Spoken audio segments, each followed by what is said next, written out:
Close to the camera. See, look, he's 5 pounds right now. We're here at the media day for the 2021 Bassmaster Classic on Ray Roberts. this is a tank. Look at the size of this thing. Progress we've made so far on our Hobie PA14. Got it wired up for 12 volt right now. We got the P127. That money! That's a monster! Got one. Took him long enough, didn't it? He knows. You know that's your outro. I know, but I mean, like, I was waiting on you because, like, you just kind of put me on the spot and it's like it didn't flow. Like, Whatever. All right, guys. All right, everybody. I want to thank y'all for tuning in to One Objective tonight. We got a really great show lined up for you. I want to thank everybody that is joining us right now. Hopefully some more will come on up in here. If you are joining us, please hit the like button. Please share this on your Facebook. If you're on YouTube, hit the like button, hit the subscribe button, all that good jazz. Just make sure you do all that. So we're in studio tonight. We got Chris in here. What is going on, buddy? Oh, we're out here. Man, I'm glad to have you here. It's been a while since we've actually got to sit down and have dinner and chit chat. You know what I mean? It's been a while. Been what? I don't know, a couple months. Yeah, with your schedule, my schedule, it's been nuts. So, Oh yeah. excited to have time to hang out today and cook some burgers and chill and all that stuff. It was fun. So, but I do want to thank everybody for tuning in tonight. We've got a really, really good show lined up with Brian Carter. No relation, but he is local here. He don't live far from us. But he is owner, operator. Also with his girlfriend and all that, they all do an amazing job with their website, the Basscast. A lot of you guys locally, North Carolina, Tennessee, I know he expands out and does a lot of coverage stuff, just like results and all that. And he does a lot. He's a hard-working dude. I mean, I ain't gonna lie. I don't think I could do it. Like it takes a special person. And the group of people that Brian have working with them are all great people, and they do a spectacular job on getting content, getting all the local guys, like especially in Virginia with English Choice, the Federation. It's just so many other events. I can't name them all off, but he travels to a lot of these events. He, does video. He runs his own event too, the Basscast Tournament Trail. Which he also runs a kayak series as well. So he's got the bass boat and covering all these other events. So he's a super busy guy. I'm fortunate enough to have him on tonight. And tonight's show we're going to be talking about the integrity of bass fishing. And what I'm talking about is just where the sport is going, whether you're in a kayak, whether you're in a bass boat, whether, you're just fishing on a bank. I don't know. You know what I mean? Like, from boating etiquette to tournament etiquette to the unwritten rules, and just the cheaters, the liars, it's just sometimes, and there's a lot of things I've seen, and I'll go into this here in a little while, and I'm not here to try to piss no one off tonight, with anything I say, so please don't get butt hurt with anything I say on here. You know what I mean? This is my opinion. And there's things that I see because I'm in both sides of it. I'm in the kayaking side. I'm in the bass boat side, and I've been part of the bass boat for so many years, and then kind of getting into kayaking. I've really loved it, but there's a part of me that still wants to do the bass boat side. So, and there's some things I just want to discuss on that. But anyways, Brian's he has done a lot of work, like I say, giving a lot of these local guys that are really, really good exposure. Some of them guys are pretty decent with their Facebook and social media stuff, but then Brian just kind of takes over the edge and does articles on the events. He does a lot of pictures showing it. He does on the Basscast. He does a lot of the results. He's a busy dude. So we're excited to have him on. Before we get him on, though, I would like to say a big, big congratulations to Russ Snyder for winning the Kayak Bass Fishing National Championship. I mean, dude, he walked away with it. In day 2, it was looking like basically me and James was doing the math, and it was looking like for day 3 for him to win, it looked like it was going to have to be like 16, 17 pounds. I could be off on that now, but that's what we were kind of figuring. that he was going to need. 282 inches that he had in a 3-day event, which Justin Largan, when he was on the show last week, it was last week, wasn't it, Chris? We had Justin Largan on. It was last week. He was talking about, he thought it was going to take 305 inches. Well, dude, when he said that, I forgot that was a 3-day event. I'm like, good Lord, man, 305 inches. They must be really catching down there for 2 days. That's a lot. But I forgot that's how they do it. So the top 100 fishes the last day, which is on a Friday. And then they do the award ceremony on Saturday, which I think is really cool on that part because it don't take up the full day. So everybody can start traveling back home. You know what I mean? They don't have like a whole week wrapped up of vacation and all that, traveling back on a Monday or something, you know? Yeah. So pretty cool how they do that. But he had a 23-inch lead on it. I mean, man, he was on hammers, flat out hammers. He really set the bar high going into the first day. Eric Jackson was right behind him, and he had a really, really great event too. But I mean, he had 259 inches, what he had. So I mean, Russ Snyder just whooped him. It was crazy. Big congratulations, Russ Snyder. If you never had the opportunity to talk to him or whatever, just to kind of give you an idea, he's super mellow, super nice. Like, I never see him, like, from what I've seen, I never see him like in a bad mood, you know? Not saying that we don't have bad days, and you know what I mean? But like when he comes out to kayak and he talks to you, he's got a smile on his face. So I think that's awesome that he was able to win that. Also, big congratulations to Keith Combs on his win at the Bass Opens at Sam Rayburn with a stingy tournament. I mean, the weights were not big with 46 pounds. So he it was like he had about a 3-pound lead. So big congratulations. He punched his ticket for the Bassmasters Classic.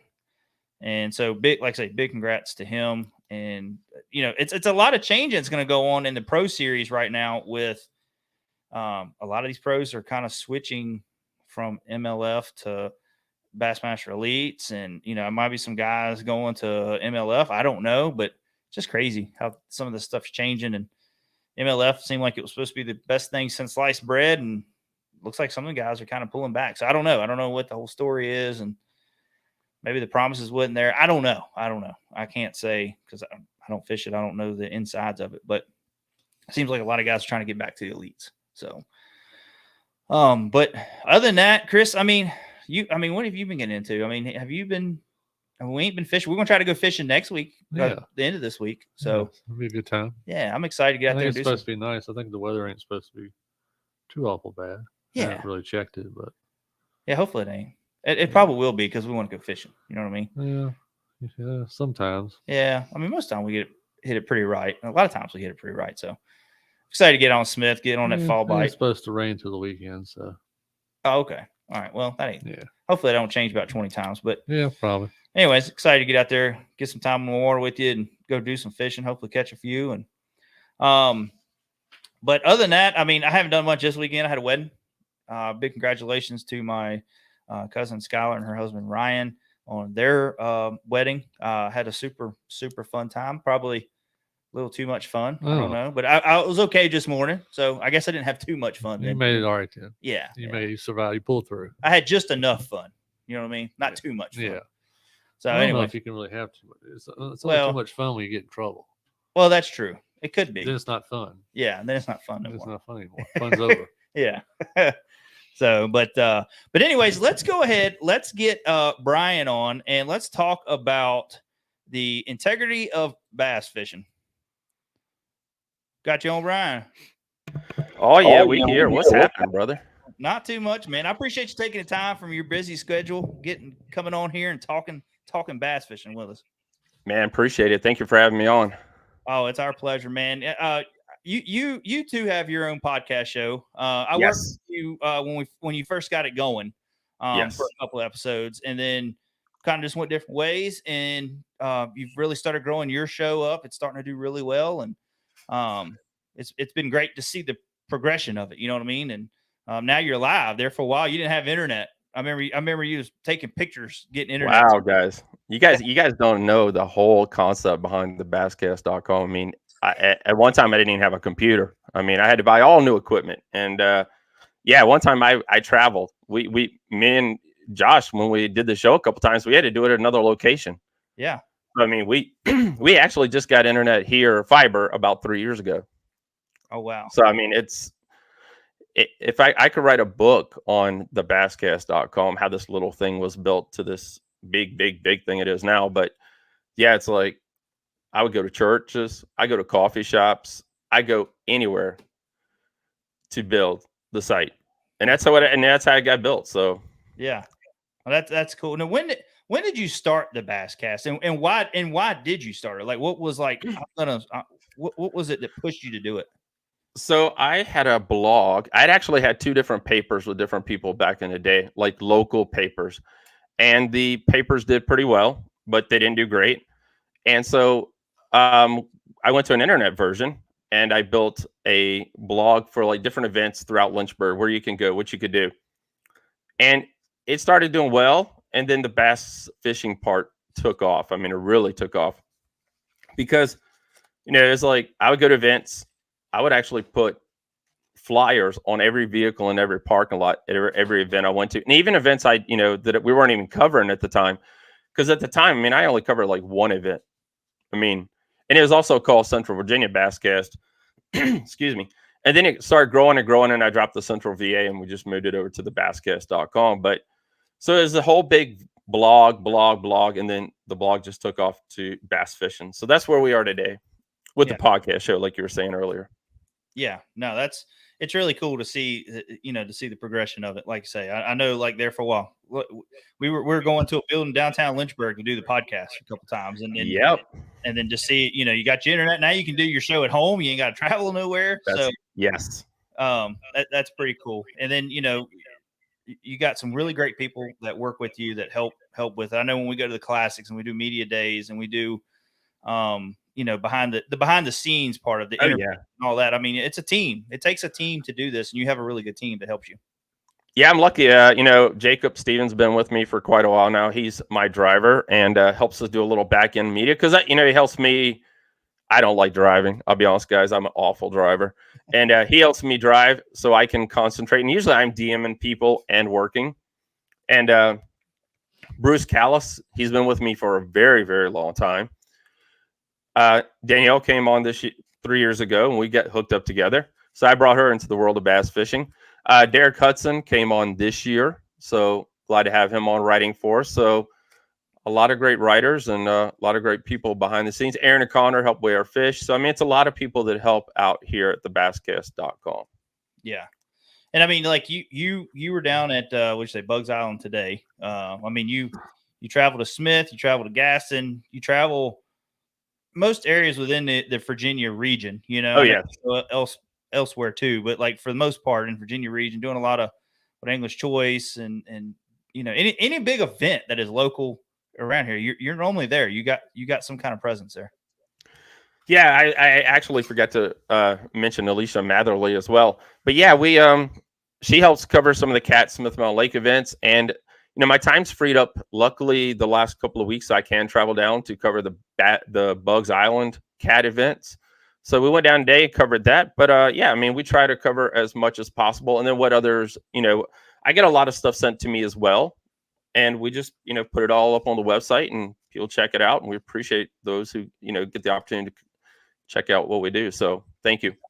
Yeah. And to be able to give, I tell people you're a super hard worker because you don't get to fish that much because you're really busy taking pictures of guys catching fish, like that would be the hardest part for me, doing something like that. So I did it for a little while when we started up, just kind of just doing random pictures and odd end stories. Yeah. And I'm like, man, this is not for me. Like, I want to be out there fishing. I don't want to be doing this. So kudos to you for it, because I know you don't get a lot of fishing time. I see you go out every once in a while and you fish with a few guys and take them out and shoot video and stuff like that. So it's really cool to see that aspect of it. Sorry. I got to fish 2 tournaments, I think, this year. So it's been a rough year fishing wise for me, but website wise, we've actually had an amazing year. So, I mean, it's, I tell people straight up, I know I'm not a great angler. I've never really wanted to be an angler. I started bank fishing, deep sea fishing, and learned bass fishing. But I wanted to build a platform for like you're saying, to promote anglers that are good, and some are not good, and some are wanting to become better. And so my goal was to bring all the pieces together to help others become better. Yeah.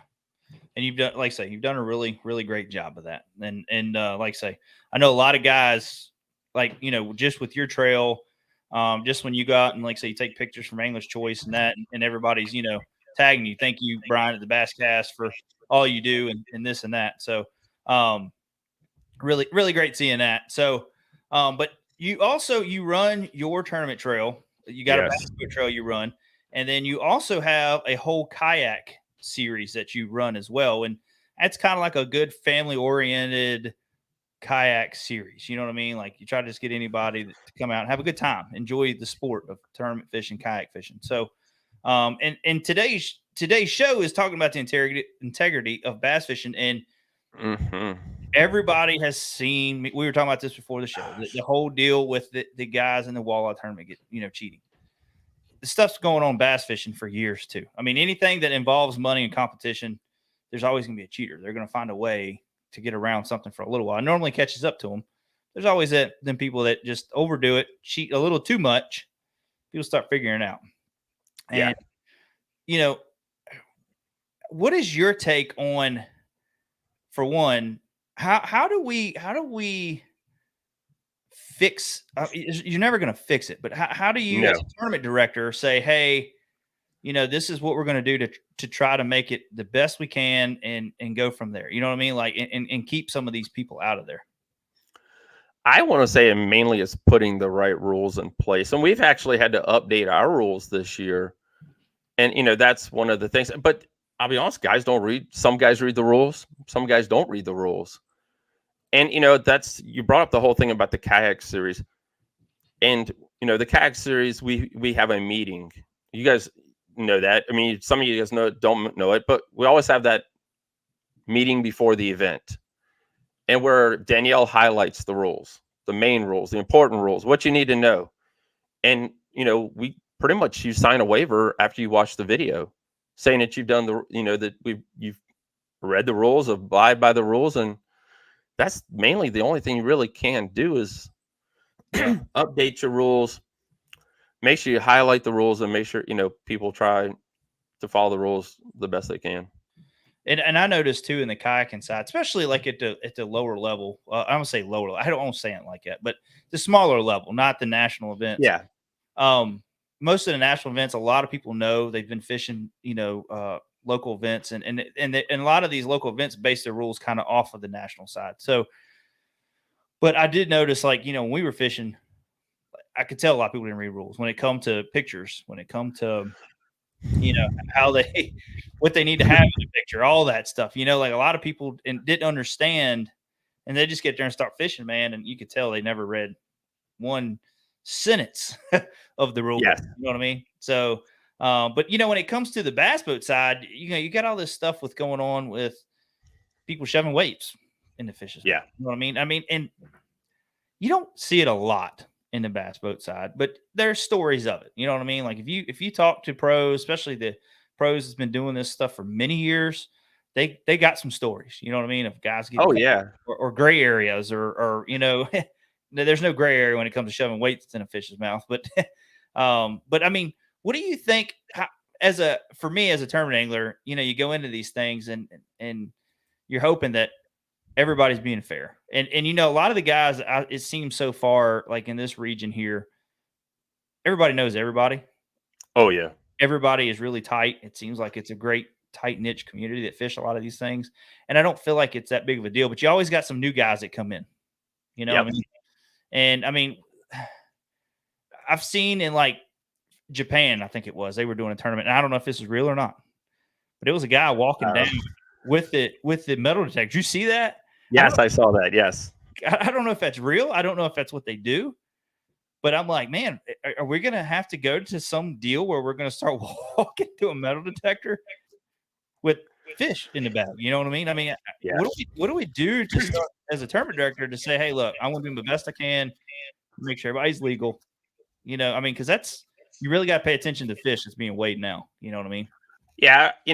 I was going to say having a good weighmaster is probably one of the biggest things that you can do. And we, Aaron and Connor for us do a great job. And, they've weighed, and a lot of the weighmasters around here are anglers themselves. And they've weighed enough fish to be able to say, okay, that's a 3-pounder, or that's close to a 3.5-pounder, just even by looking at it. Nevertheless, even throwing it on the scales. Yeah. So that's, a good weighmaster always helps out. Yeah, definitely guys that have done it a lot. You know what I mean? Like you can clearly look at a fish. And now if he's 3 pounds, looks 3 pounds and he weighs 8, we got a problem. You know what I mean? Like we got to check this out. But as a tournament director for several years, have you had any protests? I mean, what, do you get a lot of that, or is it basically, pretty easy going? I'll be honest, we've had some issues, and it's one of those things that we wish we could, and a lot of it is just things that have happened in other events that we hear 24 to 48 hours later. Yeah. That have happened in other events. This person might have done this, or this person might have done that.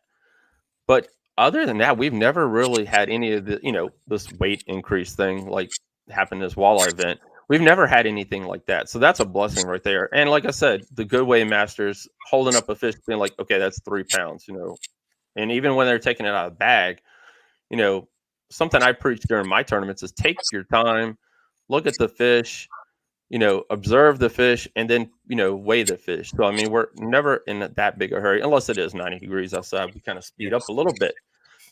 But you want to, take your time, and that way you don't have to worry about it. Yeah. Yeah, that's right. And Walt said, crazy to think how long these guys have been doing it. Yeah. Yeah. That's a lot of money. That is a lot of money. The crazy thing about that was like, I had heard like the fish had been dead for a long time, and I didn't know that walleye usually don't live to make it back to the scales. Yeah. And That's so, awesome. Go ahead. And so it's like easy for them. Hey, I got dead fish, and I've had dead fish for weeks.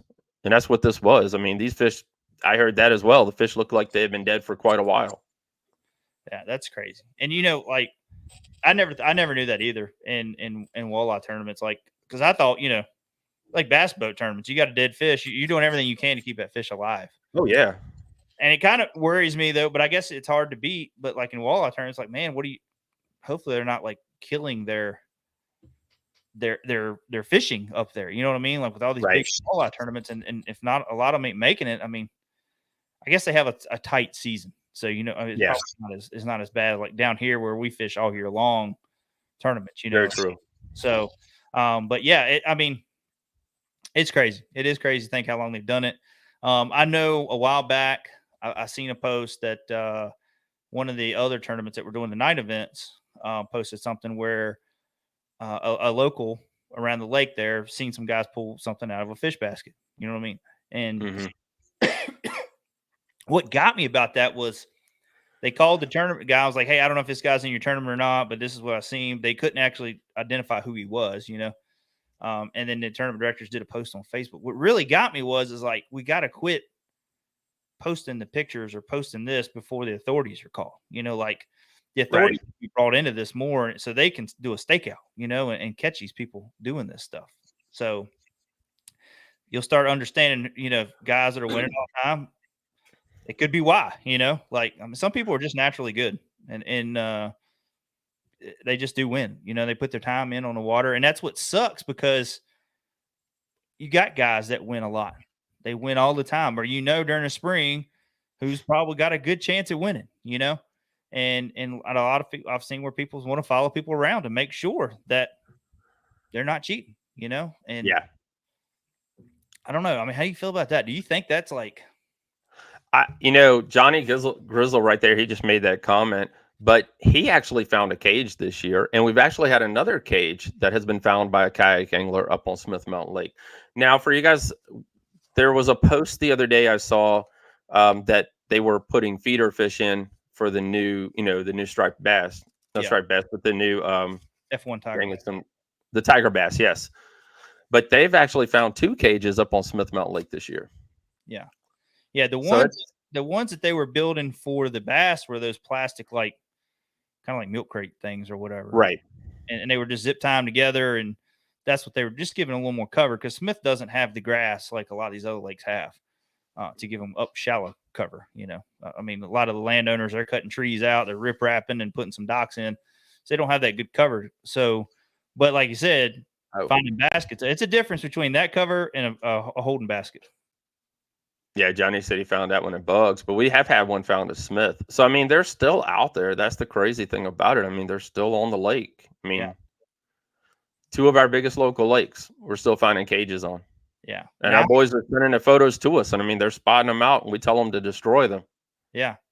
Yeah. And I have found one on Bugs, and I know James, he's found one on Bugs before as well. So it does make you mad. Like, you're kind of like, who is this? Like, as a part of you want to call the game warden, but a part of you just want to crush it and just be like, get rid of it. Don't give them the chance. So, but it is crazy. And in the kayaking side,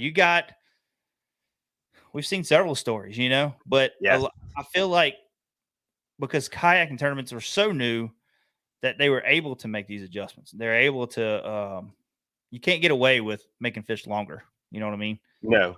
Not unless you're like the one guy, he cut the tail off and put it on there. I wasn't going to bring that up. Yeah. Yeah. But, that's the only way you can really do something like that. And that's the one thing I do like about the kayaking side, because it is not less, like there was some issues a while back with the boards, or pretty much everybody had to go over to the catch boards because of the other plastic ones couldn't bow. And when they bow, the fish gets longer, Right. So, but there's the sport's so new in the kayaking side that we're making these rules to counter any kind of cheating or anything like that. But we still get a little bit of it. But I mean, on your side, I mean, has it been tough? Because are you doing a lot of the judging? Who's doing the judging for you on the kayaking side? Danielle does all of our judging for us on the kayak side, and we use Tourney X. So Tourney X does have some stuff built in as well. So between the two, that's who's handling our kayak side. Because I'll be honest, I don't have time for it. Yeah. Between the traveling, events, expos, appearances, you name it, I'm spent. So Danielle's been running that for us this year, and she's done an excellent job. It's been her first year, so it's been it's been one of those years where we brought that up a little while ago. Photo taken, just some of the basic rules that new anglers are starting to learn and starting to participate in the world of kayak fishing. Yeah. It's just, that's the main thing, and especially in the kayaking side. Read your rules, get it. Yeah. Just do what you can to make sure you know the rules really well. That's the main thing about this sport. Whether you're in bass boat, kayak, know the rules well, and know that you shouldn't. If you got to do something to make fish weigh more, that's totally against all rules. So there's no gray area for that. But you guys have also seen, and I've seen it as well, that a lot of the tournament trails now, it used to be like a 0.25 penalty. Mm-hmm. A lot of them are going 2 to 3 pound penalty. Yeah. For dead fish. They're getting so. serious. I mean, it's like they're starting to be, where it's this thing where we want you to keep these fish alive the best you possibly can. I mean, do the best for whatever hours. I mean, there's been so many videos out there about taking care of fish care and the Mountain Dew. I saw that this past weekend, putting a little bit of Mountain Dew down a fish's mouth. Yep. So I mean, there's been a lot of things out there to try to help with fish care. Yeah, it's come a long ways for sure. Yes. From benzene fish to, like say peroxide, Mountain Dew. There's actually companies now. I saw with the fish in the Mountain Dew tank, that was real. Probably. Okay. I saw Yeah. that on TikTok. Yeah. So like, I mean, there's companies that actually make special chemicals to go into your live well. You know what I mean? To help with fish care and all that stuff. And a lot of these tournaments now are starting to go down to 3 fish limits, and that's true. Especially the night events, because you're catching a lot of these fish so deep, it's so hot. 3 fish is probably great. Is a great size. With like fall and early spring, it isn't as bad. When you start getting into water temperatures in the mid 80s, upper 80s, it's really tough on the fish. So, but I mean, let's kind of go a little bit too. There's a lot of, I see a lot of it on social media, and I'm part of the kayak side. I'm part of the bass boat side. What really gets me is when I start seeing guys in the bass boat side fussing about a kayak. You know what I mean? Like, yeah, kayak water, or they'll make snarky comments, and I don't get it. I really don't. But then you got guys in the kayaking side that are like, oh, the bass boat's this, the bass boat's that. But I'm gonna be honest with you. I've been in a bass boat and I've seen some pretty bad stuff I've had kayakers do to me. You know what I mean? Like I give them all because I respect it because that's what I do too. I fish that as well. So I understand that you're trying to give everybody enough room, but I've had them cut me off. I've had them do this, make comments, and where do we go to? I mean, how do we get this whole community to become one? Like to understand that we're all here to enjoy the sport. You kind of were thinking that when Ike and Ellie bought a kayak, and when Polinick got a kayak, and who else? There's a couple other professional anglers got, and you guys see Ike and Ellie fishing out of it. You were hoping that a lot of this would start crossing over, and showing everybody like, hey, there is a different world.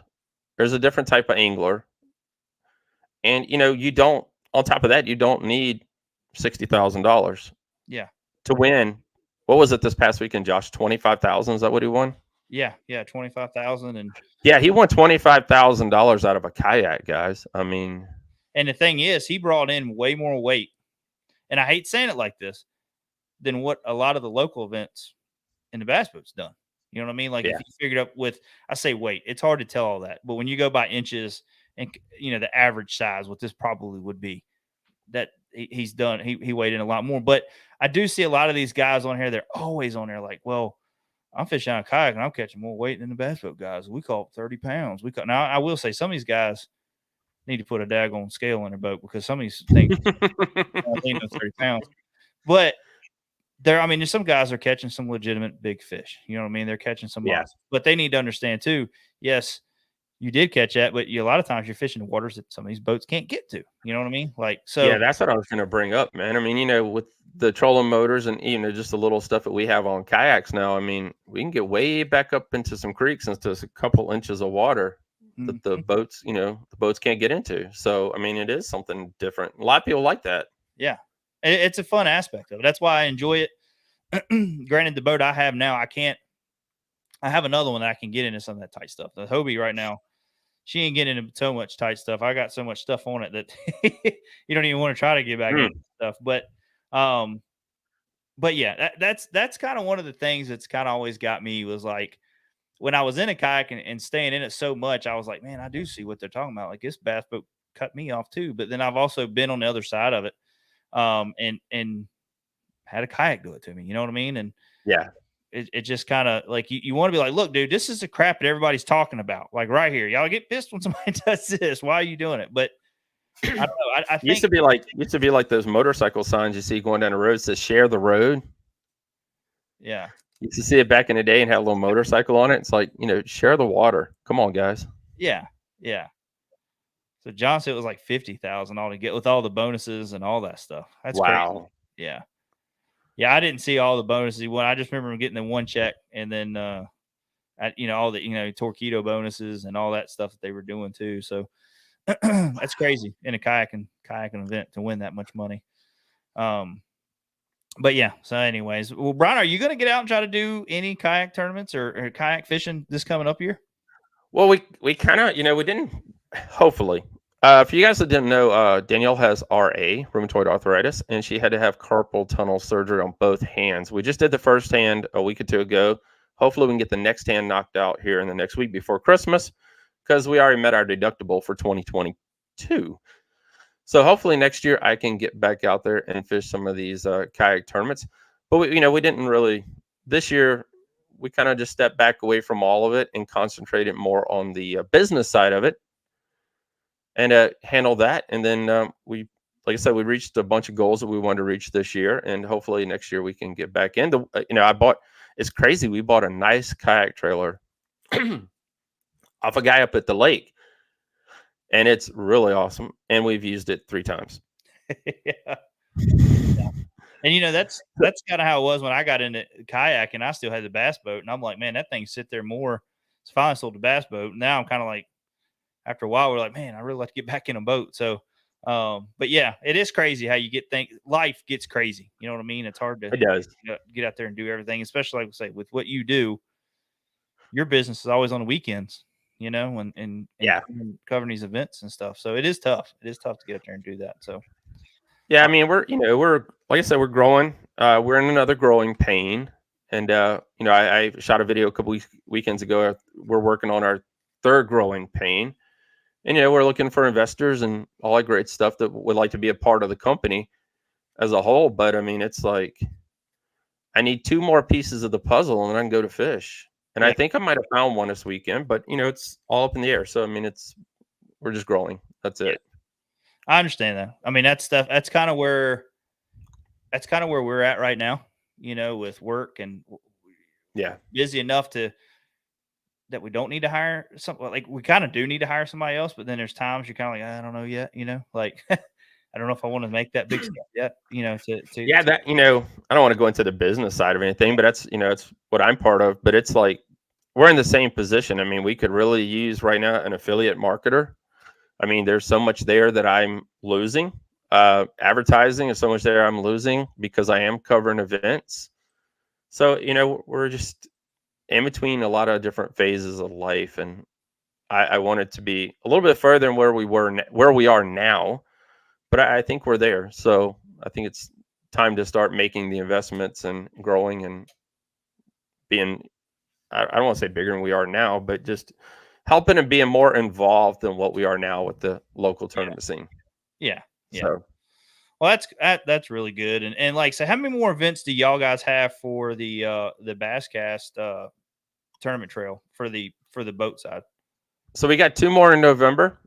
I think November the 5th is our next one. And then we have our championship in December. So we have 5 events. I want to say we did 5 or 6 this year, and then we do the championship. And we kind of spread it out.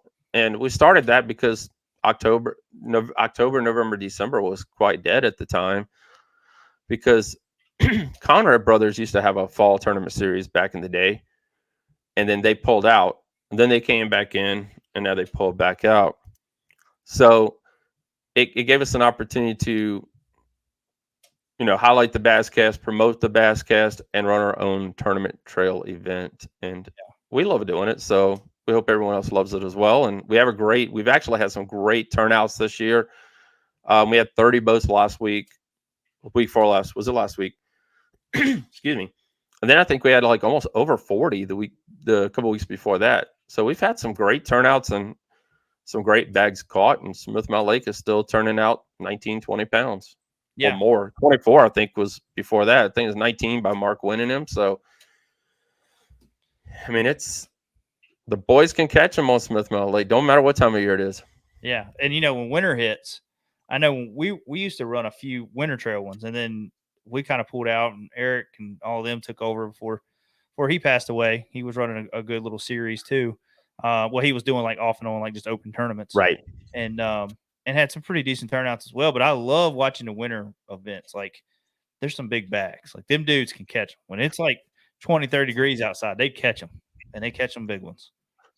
Yeah, I was asked at the last event would I like to pull out the scales for the winter, and I you know we haven't really discussed it, guys. I'm gonna be honest with you. We've been going back and forth on the idea. Might do 1 or 2, but nothing crazy, because that is my time to relax before me and Josh go to the Bassmaster Classic again. Yeah. That's what Or the other expo is happening. Yeah. And what's it looking like? Are you guys going to make it down to Knoxville this coming up year? Yes, we will be in Knoxville. I know once, maybe twice, because we like going to the Tennessee show. That's an awesome show for you guys. We got the Richmond show up in Doswell, Virginia. Yep. And then, as you guys all know, the Major League Fishing is going to be down here in North Carolina this year. Yep. For the Red Crest event. So we'll be down there as well, covering that. So, and then the opens are coming to Buggs Island. Yes. We're going to try to get into that one. I'm really excited about that event. So, but yeah, and then like, you know, I always tell people like where the class is coming to Knoxville. You don't get many opportunities where they're close. You know, they go to South Carolina, you got Knoxville, and it seems like all the other ones, Texas, and they're hard to make it to. You know what I mean? So I always tell local people. I don't think they'll ever go to Texas again. Yeah, I don't know. It just depends. I don't know. The time that they went was horrible because of COVID. Yes. And they had to, you know, everything had to be rescheduled, and where they had it at was nothing but a horse training facility or a cattle yard or whatever. So like it was outside was horrible. Smelled like cow crap. The whole like everybody had flies around. It was horrible. So and then it was like 100 degrees. So it was really tough. But That's one I heard about, and I was told, I didn't go. I'll be honest, I didn't make the trip, but that's one I was told about, and I was like, be glad you didn't show up. That was the worst one that they'd ever been to. And it was hardly like, I mean, they had a few vendors out in the outside part, but like where the air conditioning was, it was hardly any vendors in there. Like it was, you just looked at everything. You didn't get to buy much. You know what I mean? Like it was just showing new product, and you didn't get a lot. I mean, as a family, you went in there and you wanted to do all the games and all that. It was probably, yeah. But yeah, It was almost like my first Forest Wood Cup. Yeah. That was awful. I mean, it was like 25 vendors. I mean, it was the worst. I mean, it was in a little expo. There was live music, and it was so funny, guys. As soon as the live music ended, the place emptied. I mean, these people just came in just to hear this one man sing 4 songs, 3 songs, 4 songs, and then the whole place emptied. And I looked up and I was like, where did everybody go? Yeah. But yeah. Yeah, it was. I understand. I'm looking forward to Knoxville because this year we're gonna go as a fan. We're fishing the championship for the kayak side, and then we're just kind of going as a fan. Our family's coming down, and I mean I'll get in there and take some pictures and maybe a little video here and there, but like the most part, we're just going to enjoy it as a fan this time because Knoxville, I did not like the layout of it. You had to go here, you had to go here, then you had to go across the street, you had to go over here, then it was just everywhere. And like I guess you get so spoiled when you go to like South Carolina or everything's on top of each other. Yeah. And I mean it's just there. Like it's easy to go to. So that's right, because Knoxville is in 2 different buildings, and there's a good walk between the 2 buildings. Yeah.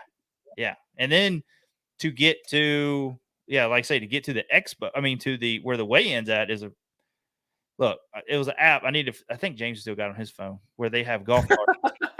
And it's kind of like a Uber, but for like golf carts. And they'll pick you up and they'll take you wherever, And if you have to go to Knoxville to that, make sure you'll see the golf carts going by. They got signs all over them. Make sure you download the app. It's super cheap, and it'll take you anywhere you need to go around. That's awesome. Yeah, it's pretty cool. So, especially because parking sucks there. Like trying to find it is horrible. But it is cool to like you're right there on the river where they blast off at. So like everything is kind of right there except for the way, and you got to go across the way. But what did David Walker say? Is he don't like the smell of cow crap in the morning? No, not when it's like 80 already in the morning. It's like it's got that good smell, like fresh. Ugh. I think I remember that. You guys drove that whole entire trip, didn't you? Yeah. It was like 3 cars. You guys took off and went to Texas. It was just me and James in one car, dude. We drove it the whole way. Oh wow! Yeah. Yeah, I'd have had to flown. Yeah, we always weigh it out, like cost wise and this and that. But see, that was when everything was going with COVID. So we just kind of like, screw it. We feel better in the car, not being on a bunch of sickly people on the plane. So we just, I understand that your chances and didn't do it. But like I don't know. We always enjoy the drive. We always, when we go to, when we fish the Hobie event and we fished the bass event on a Fort, and we drove that, you know what I mean? And then we went from Fort to Toledo Bend and fish. I think we just enjoy the drive. It's always been fun traveling the roads and seeing a bunch of different stuff. Stop at every Bass Pro Shops you can. So there you go. But Brian, I mean, do we got anything else we need to cover? Like when it comes to like the integrity of fishing, we kind of got off the topic a little bit, but I just wanted to get here because you see it a lot. You know what I mean? You see so many different anglers. You see so many different scenarios go down with these tournaments and all that. And I mean, if there's one thing have you seen anything? Is there one thing that you would like to see changed or you could see coming an issue later on down the road with it, like say with the sport of in general? There's a Wild Wild West series. It's a series that I learned about like this year. They actually started their first pro series side because a lot of the FLW and Bass had gone away from the West Coast, and they do a little different than what we do here on the East Coast. They actually pull out the bump boards, and they do a weight as well as inches, and that's how you qualify for like day 2 or 3. So I mean, there's a lot of different things, and I mean, I brought it up. Dwayne Wally reached out to me and is like, this would be a great time to introduce the bump boards to the bass fishing guys, or make some changes. I mean, it's just a lot of things that we could do. But I mean, for here locally, I have never seen any issues whatsoever. I've only seen one game warden ticket in my 12 years of doing this. So during an event. So I mean, it's I've never really had to witness. Well, I can't say that. I've witnessed some cheaters in the daggone Big Bass Tour event. First couple of years that came to Smith Mountain Lake. Yeah. And that was rough when you pull up to an event and you're sitting there and the guy in handcuffs after using the lie detector failed. And you've seen that, I'll be honest, guys, there's a lot of reasons why they failed the lie detector test, not necessarily fish. I mean, it's different questions that are asked, whether the light check, going big runners running today, different questions based on their rules. But that was probably the biggest thing is, I've seen apology letters brought back to the boys of the Big Bass Tour. Because once you're caught cheating or once you fail a lie detector test, you're banned forever. Yeah. So I mean, that's probably the only thing. But the Big Bass Tour also is guys from all over. I mean, they come from. I've seen anywhere from New York City all the way down to South Carolina. Yeah. They come to fish Smith Mountain Lake because we are their number 1 and number 2 I think we still are their locations for tournaments, and that's why they made us we were the first spring and fall event on the Big Bass Tour schedule. Mm-hmm. And now they've added more because heck, you're making more money. Why not show up more places or double back? I mean, yeah. But I mean, it's one of the things where it would have to take some getting used to from a lot of anglers for people to start changing the rules. But I've never seen a reason to change the rules here locally with us. And I hope we never have to go that direction, to be honest, Josh. Yeah. Well, I think that's what killed MLF when they went to the whole weighing in at the boat and never had nothing to weigh in. So there was no show at the end, just guy talking. Maybe they show a couple pictures of him or whatever. But yeah, but I think I've always wondered what it'd be like to do a bump board tournament where there is it's just full tourney X. You know what I mean? But yeah. But everybody's got to have the same board. I don't think you could get a lot of anglers on board with it. I don't know. I don't see it either. I know there was, and I don't even think it actually took off. I was told of a group of guys here locally that were going to do a bump board only tournament series, and I don't think it actually took off here. So yeah. No, I don't see it actually taking off until there's real money involved. When I'm talking about real money, I'm talking about $5, $10, $15, $20,000 guaranteed to winner. Yeah. Excuse me. Then I think people will be like, all right, hey, I'm willing to make a change. But I don't really see it. Like you're talking about the Major League Fishing side of it. I know there's a group up at Smith Mountain Lake, and they do a Major League Fishing weigh-in. But they do a round robin on the partner. You never have the same partner. Yeah. So you're hoping that if you have a penalty or you do something you're not supposed to do, that co-angler rats on you. Then it looks bad too. So it's like everybody in the boat then. So then it's just a bad day altogether. Yeah. Yeah. I think if we could do an event, one-time event. But see, then you got to make everybody buy boards. That's the problem. They're not going to go spend $60 on a board to do one event. You know what I mean? So, and I got the Kitech board beside me because Danielle had it down here. But yeah, you're right. No one's going to spend $60 on one event unless it became this big, huge global change in the world of bass fishing where, you did the inches and you did the pounds. Yeah. And, did it that way. but it makes it, makes it a little bit interesting. There's another thing, I never thought about doing this. Dwayne said that his app at one time could do a regular tournament, and where as soon as you catch a fish, a photo is submitted. It doesn't necessarily have to be weighed; it just has to be submitted. So I mean, there's a lot of different little things, but then that takes up time, and you're looking at, your people are running, gunning. You got 8 hours to catch the most amount of weight. Your 5 fish limit.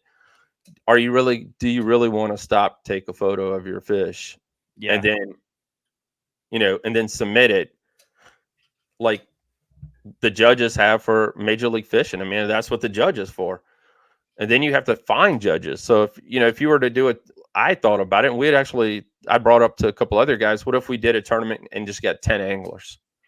Yeah. I don't think we'd find 25 people who would want to sit back and watch Josh Carter fish for 9 hours, 8 hours. Yeah. Well, it's boring on Bassmaster side. You know what I mean? Like if you watch it all day, it's kind of boring. Right. It depends on the lake. If they're at a good lake where they're just chewing, it's great. But now where we've gotten live scope, it's boring for a lot of guys. You know what I mean? Yes. So I think that killed the whole live aspect of it. I mean, I like live scope. I'm not judging it. I do enjoy it because I got it on my boat too, and it's an awesome tool. But when it comes to the entertainment side of it, it's kind of boring. You know what I mean? It is. And I think, like you said, and then the other problem is having people want to go do live, especially local events. National events is different. Local events, Yeah. you guys don't want to share no spots. You know what I mean? I didn't even think about that. And you're right. That's one thing. Be like, they fish. You guys know a lot of the guys that fish here locally with us. Some only fish Smith Mountain Lake.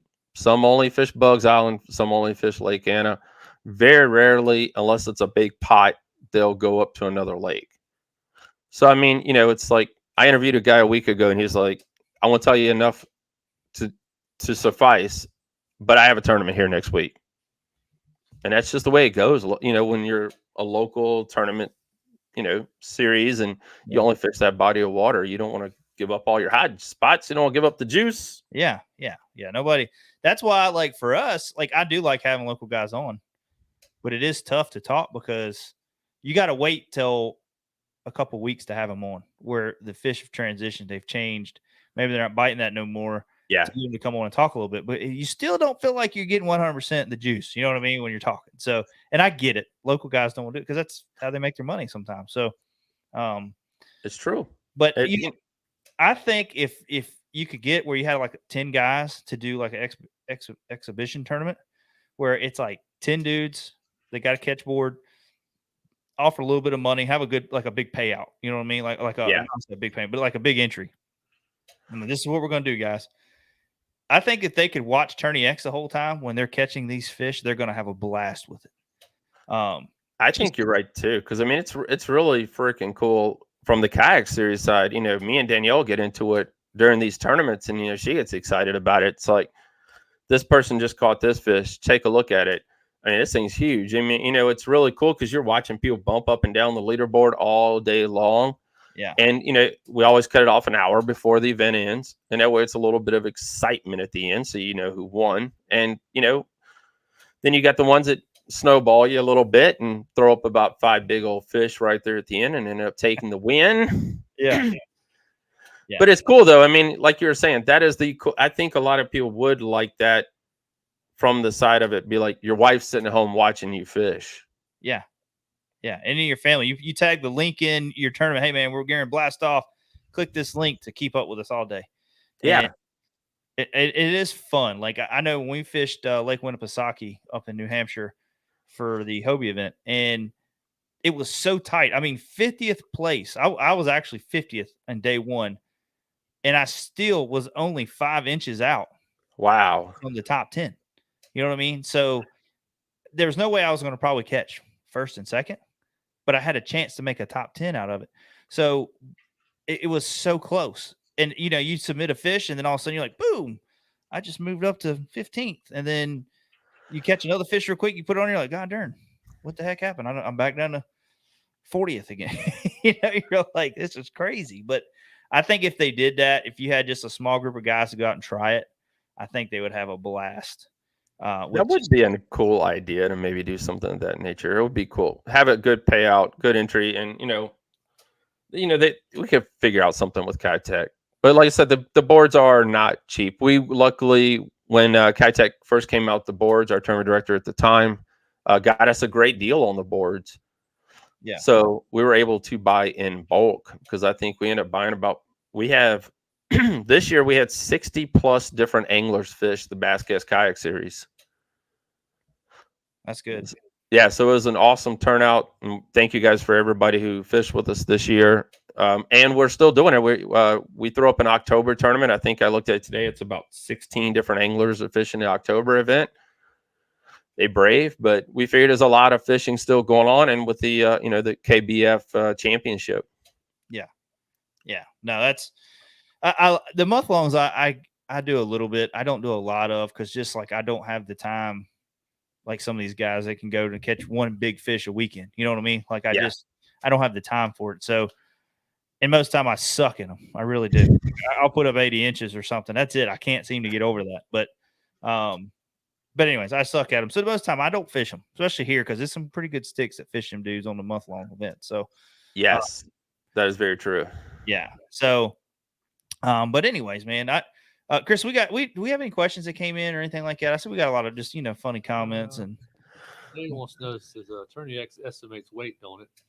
Yeah, I think it's not accurate, but it gets within him so many ounces. He believes. I think so. But the problem with doing weights is, like Brian said earlier, the one tournament you got to have two different anglers in the boat that are not buddies, because it ain't nothing if you're holding the fish up.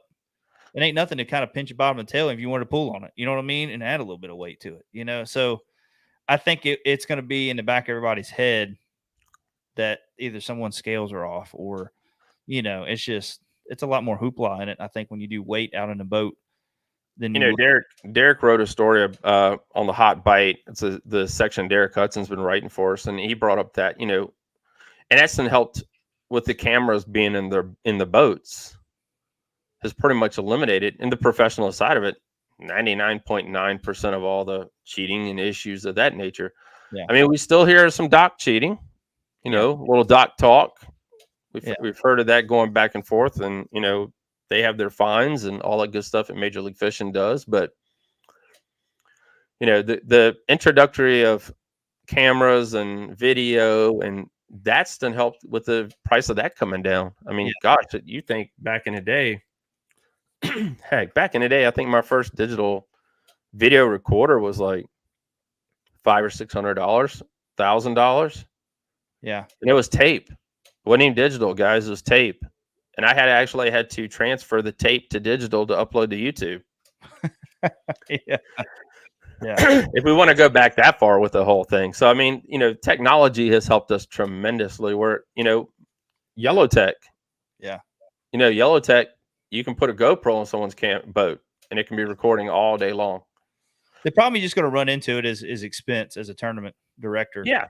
Oh, yeah. Because like either you got to say, hey, you got to buy a GoPro, and everybody's like, well, God darn, I got to spend $400, $500 on a camera, and then you got overheating issues and wrong memory cards, and and then if somebody has a memory card goes bad and someone protests them, and you can't, or they have an overheating issue, and they don't want to mess with that dude out in the water the whole time. So something happens and somebody protests their weight and they can't see the whole footage and they're done. So it's a lot of alcohol for the tournament director. It is. It's a lot. Yeah. Enough to make you say heck with tournament director. I ain't doing it no more. So that is very true. Yeah. So, but well, guys, if y'all got any questions for Brian, get them in real quick. If not, we'll probably let you get going here, Brian. I do look forward to maybe next year looking at your schedule, maybe trying to fish a couple of kayak stuff. Heck yeah. I think we're going to cut down our series next year. We did Hobie and BASS. I think we're going to cut down to just one series. I'm not sure yet which one, but and maybe try to fish more local stuff, just to get out there and have a good time with our local bodies of water. So, but anyways, I do appreciate you taking the time, man. We appreciate all that you do for the community of bass fishing. And, doing articles and doing, getting your team to go out there and help take pictures and give exposure to a lot of these guys that no one ever hear about if it wasn't for your page. So That's that was the whole thing about the basscast.com. I grew up, I mean, I'm a little bit older than Josh, and I grew up watching the Saturday morning bass fishing. I did. And you saw all the the pros on TV, and you saw the shows, Jimmy Houston Outdoors, et cetera, and I was like, Orlando Wilson. What's that? Orlando Wilson. Yeah, Orlando. I forgot about him. And you're like, this would be a cool idea to go to events and cover and introduce people to the world of bass fishing to a side that a lot of people would never see. Yeah. I mean, like this whole this whole cheating scandal. No, I mean, this thing got so freaking big, guys, that it actually made it onto TMZ. Yeah. It made it into the Wall Street Journal. That's crazy. Because there was a chess cheater and the walleye cheater all came out together and did this cool little picture of the fish eating chess. Yeah. How do you cheat in chess? It was done during COVID, and he was calling a friend. Really?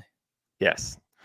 So, I mean, it was, so this whole thing has kind of, put a spotlight on the world of bass fishing and a bad spotlight on the world of bass fishing. And then, a lot of people like wonder if it goes on in any other fishing, sports, etc. So, I mean, I was listening to another video the other day, and it's like, it's kind of set us back a lot of ways, really, in the world of bass fishing. Because then you kind of have in your mind, and that's what comes to mind for me being a tournament director, is like the what ifs. I mean, guys, this tournament director he was one of the boys. Yeah. Then he became the tournament director, and he'd only been a tournament director for about 2 or 3 years. And then this right here happens, and he's got to build up go back and pretty much rebuild this whole entire tournament series that had guys, Ranger, and I don't know anything about walleye fishing, but they have sponsors, baits, tackle, et cetera. Yeah. But I mean, this guy right now might have to rebuild this whole entire series or just fold. Yeah. Because of these two guys right here. Yeah. And the thing is too, like, something else that brought into light with these guys cheating is I think it was that state or one of these states that are actually making legislation that you can't have a sponsor on your jersey without their permission now. Oh, so I mean, like a couple of jersey companies won't even do it until you have written permission from a company. Like, yeah, they won't. You can't go and I can't go and put Ranger on my jersey if I'm not sponsored by Ranger, basically. Right.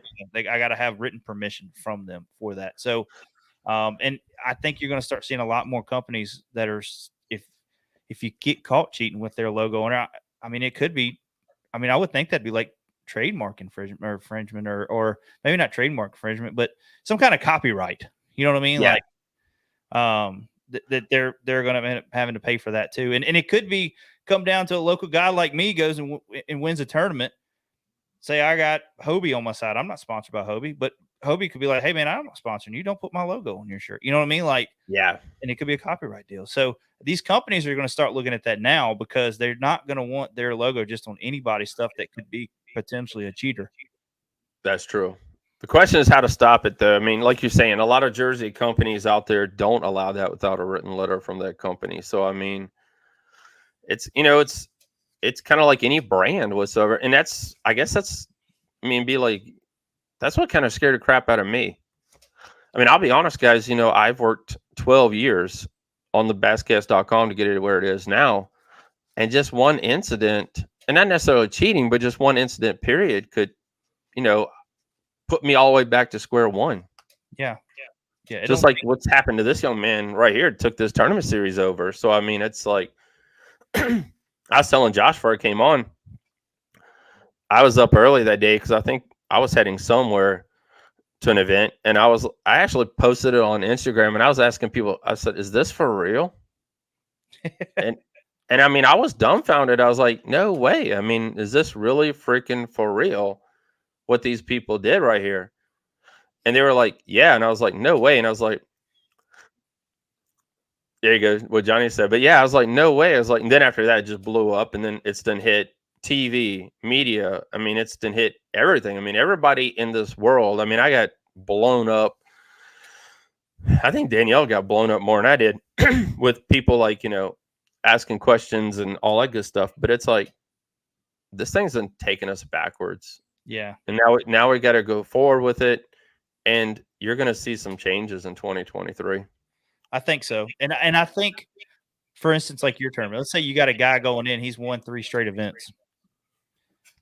I mean, there might be guys starting to protest saying, "Hey, I want that fish cut open." You know what I mean? Like, what do you do? I mean, now here we are. We're kind of setting ourselves back, like you said, with just fish brutality. Like if you get a lot of tournaments that having to start do this, everybody's gonna start protesting the winner. I mean, eventually it's gonna come up. It's gonna come up, and it's too expensive to do the lie detector test thing. I mean, that's like, guys, we don't make a whole lot off the tournament series. I'll be honest. By the time I drive up there, drive back, the scales, what we have to buy, we make a little bit. But then if you throw in, having a lie detector test there, 2 of those, and you're in a hole. Yeah, and they're not 100% either. You No. know what I mean? Like, guys can figure out a way around them, so they're not 100%. But yeah, I don't know. It's crazy. I hope the sport, it's a black eye on the sport of fishing in general. No matter what tournament you do, I hope that we're able to heal from it, and this doesn't, set a lot of people back from not wanting to fish tournaments, or like say they always have it in the back of their mind. Well, such and such, this is his 3rd one. I bet you're shoving weights down their throat. I hope the good thing about bass, it would kill them. So I think it would pretty much, they would take care of that. But like you said, I mean, you hope that there's good things come of it, and maybe introduces more people to the world of bass tournament fishing. Mm-hmm. Like COVID did. I mean, COVID was bad. We didn't have any sports. It was bad on, everything. But wow, what happened in the world of bass fishing? I mean, I went to Walmart and did a TikTok video. The shelves were empty. Yeah. I mean, I was walking through Walmart and people were grabbing rods left and right because they wanted to do something. We hiked a lot, and we fished a lot. Yeah. Well, the whole outdoor community, no matter what you were in, just was, whether you're skiing or rollerblading or biking, or you couldn't get a bike for nothing nowhere. I mean, everybody was just getting outdoors, man. They were getting back to family time like we should. They were getting back to enjoying the time with family and kind of being a little more low key and slowing down. So, but not saying we didn't need it. I hate to say that because a lot of people wasn't as fortunate with COVID as a lot of us, but it was also good to be able to get some families back together. And I think it helped a lot with that. So yeah, I agree with you. Cause like I said, me and Danielle we fished a lot of my kayak tournaments. And we did a lot of hiking. So, I mean, it was good to kind of, there was a lot of uncertainty, but at the same time, it was great just to be outside and be with family. So that was a really cool thing. So, yeah. Well, Brian, I appreciate you taking the time, man. It's getting late. I appreciate you coming on. We're going to have this show up on iTunes probably either Monday or Tuesday. Cool. So make sure y'all check it out. We did have a little bit of audio issue there. At one point, it was like, what, for a minute, Chris? Yeah, a couple minutes. Yeah, minute or two or something like that. So we might have to cut some of that out, but it wasn't nothing like crazy news, reporting. But anyways, we'll see if I can clean it up. But other than that, like I say, Brian, we'll have it on this week. So if you guys, if you didn't catch it all, make sure you go on iTunes and all your other major podcast platforms. Check it out. Also, check out Brian on the Basscast. He's got a podcast show. He does Basscast Radio. Yes, Basscast Radio. You got a YouTube. You're on everything. You're on all social media. Yes. So, It's crazy you say that, but Danielle made me some really cool flashcards. So every now and then I'll read through the flashcards where you can be found and where we can be found. And the coolest thing was I was upstairs one day and I was like, Alexa, play Basscast Radio. And it started playing. Yeah.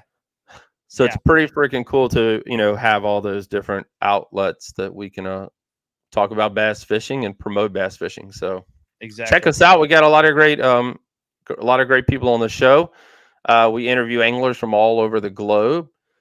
We don't interview, I have to admit, I don't do a lot of interviewing for local anglers because like Josh was saying earlier, you ain't gonna get the whole truth and nothing but the truth, because we know what they're fishing tournaments and they want to make money and they want to do well. But we do interview a lot of guys from the kayak side to the bass side to YouTubers. We've had YouTubers on, and we've had tackle creators on, and even other podcasters on.